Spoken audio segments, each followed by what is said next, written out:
אני מתכבדת להזמין את מפקד היחידה,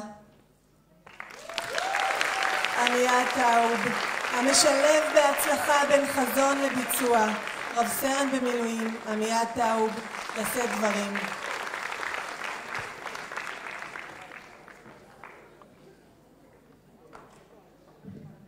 ערב טוב יחידת תרם.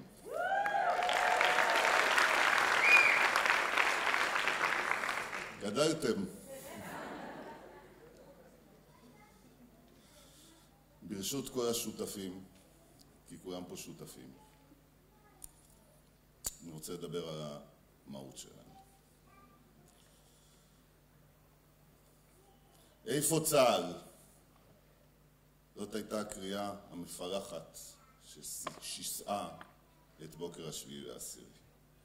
747 ימים חלפו מאז אירע האירוע הקטלני ביותר לעם היהודי מאז השואה הנוראה. אין ישראלי שישכח איפה הוא היה, מה הוא ראה ומה הוא הרגיש בבוקר הזה של 7 באוקטובר. מאז אותו יום הכאב הזה ניסה איתנו לכל מקום. המדינה שלנו הותקפה על ידי אלפי מחבלים בני עוולה שביצעו מעשי טבח ואונס. רצחו 1,163 בני אדם, חטפו 251 מאחינו ואחיותינו, ו330,000 אזרחים נאלצו לעזוב את ביתם. במהלך הלחימה נהרגו 915 גיבורים וגיבורות, ו19,236 מוכרים כיום כפצועי גוף ונפש, מספר שאמור להכפיל את עצמו ויותר. אל היום הארור הזה הגענו כמדינה עם המון יכולות, אך ללא חוסן פנימי כעם. ב8/10 עוררו בנו בני העוולה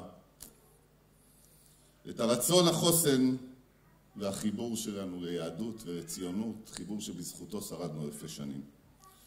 שנתיים לאחר מכן ברור לנו, החלק המשמעותי שלנו כישראלים וכקצינים גאים ביחידת תרם, בתיקון, בתקומה ובבניית החברה הישראלית של השנים הבאות. אנו ניצבים היום לצד פצועי ופצועות חרבות הברזל, לצד האמיצים שנשאו ונושאים בגופם את השנתיים העקובות מדם. אנחנו מישירים מבט ושואלים את עצמנו שאלה אחת: איך נדאג שאף פצוע לעולם לא ישאל איפה צה"ל שוב? ביחידת תרם, היחידה המשותפת של משרד הביטחון וצה"ל, מי שאמונה על הליווי והסיוע לפצועים, אנו מלווים היום 2,328 מהפצועים באורח בינוני וקשה. אנחנו מציינים בגאווה 5,892 ביקורי בית, ואנחנו בעזרתכם נגיע בחודשים הקרובים ל5,000 פצועים, ורק התחלנו. זו ההתחייבות שלנו לכל אחד ואחת מהפצועים ולבני משפחותיהם, הם עולם ומלואו. אנו מחויבים לצעוד לצידם בדרך הארוכה של השיקום, ברגעי הכאב, הייאוש, וגם ברגעי התקווה, במאבק שאחרי הקרב. להיות שם, לא רק בשם המדים ודגל ישראל המתנוסס על זרוענו, אלא בשם הערבות ההדדית, הציונות, היהדות, בשם הרעות. ברוח נאומו המכונן של בן גוריון לאחר מלחמת יום העצמאות, המדינה לא תיבחן במה שתעשה בשעת רווחה, אלא במה שתעשה בשעת מבחן. זוהי המשימה הלאומית של השנים הבאות. אנו בשעת מבחן לעתידה ולחוסנה של החברה הישראלית. אנחנו כאן מאות קציני תרם שצעדו קדימה מתוך השבר הגדול, על מנת לוודא שכל פצוע ידע, צה"ל איתך תמיד. אני כאן כמשרת מילואים היום, כשבמקביל ביתי הבכורה קצינה, מפקדת הקורס קצינים של חיל האוויר, ומסיימת גם היום טקס להכשרה.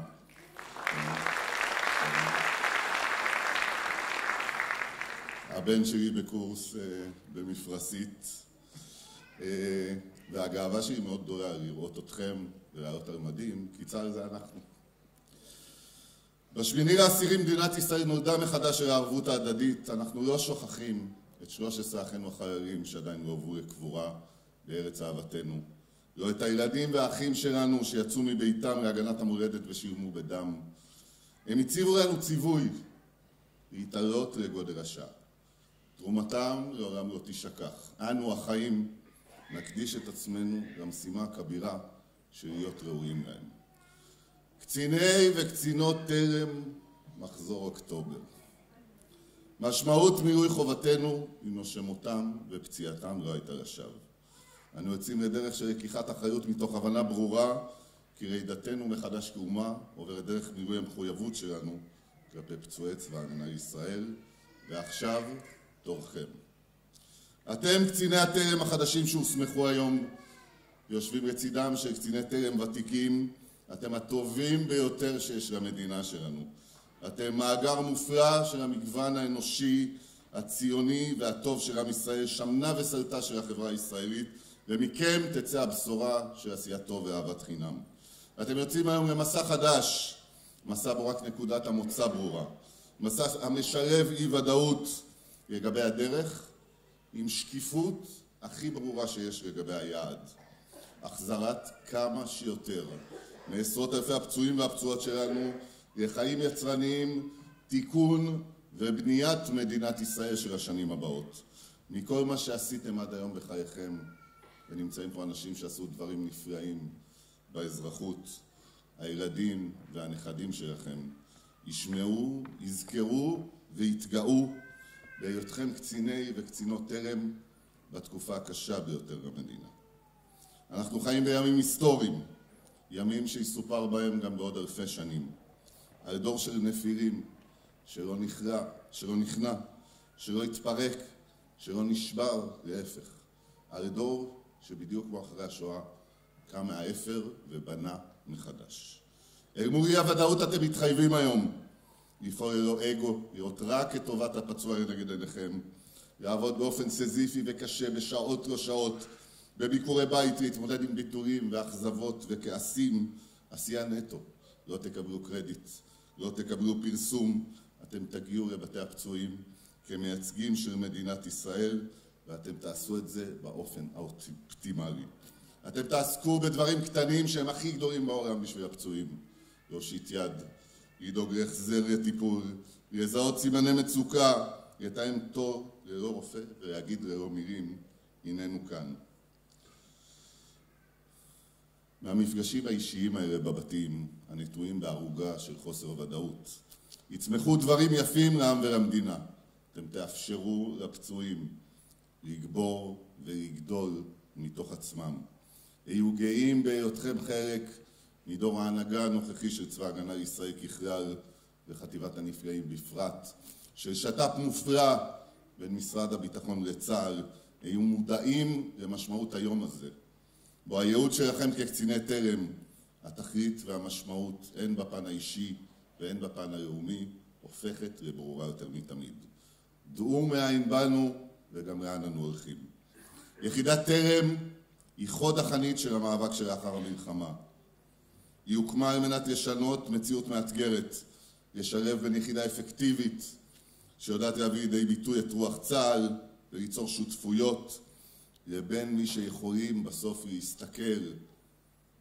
להסתכל על כל פצוע וגם לראות. כל צעד שפצוע ובני משפחתו עושים קדימה במסע השיקום וניצחון של מדינה שלמה. במסע הזה, השיקום הזה של המדינה, אנחנו צועדים יחד עד שהפצועים שלנו יחזרו לצעוד לאן ואיך שירצו בכוחות עצמכם. כפי שלא יהיה ניצחון בלי שאחינו החיילים החטופים יחזרו, בלי שנדאג למשפחות השכול לא יהיה שיקום, לא תהיה תקומה בלי שנחזיר את הצעירים האלה, את האחים, את האחיות, את הילדים והילדות שלנו, לבנות את החברה הישראלית של השנים הבאות. אני אסיים בציטוט מחיים חפר, לוחם הפלמ"ח והמשורר, שבשנת 1971 כתב שיר שהוא ייעד אותו בעין לאיזה שהם יחסים עם מדינת ישראל וירושלים, אבל אני מוצא אותו כנכון וראוי לתאר את היחסים המופלאים בין קצין תרם לפצוע שלו. ראיתיך יושבת ומצפה כמו יונה פצועה איני מרגיש דבר, הנני כאן, כמו סלע, כמו באר. אני האיש אשר תמיד חוזר, הנני כאן. בפאנל הראשון שעשינו השבוע, ישבו איתנו פצועים, לוחמים, ואמרו אל תוותרו עלינו. אנחנו לפעמים לא נענה. אנחנו לפעמים ננתק לכם את הטלפון. אנחנו לא נפתח את הדלת. אנחנו נקבע פגישה ונוותר 10 דקות לפני, אבל אל תוותרו עלינו. אתם אלו שלא תוותרו. אנחנו הופכים היום את היגון הלאומי לניגון חדש. הננו כאן, היו ראויים. תודה לכם.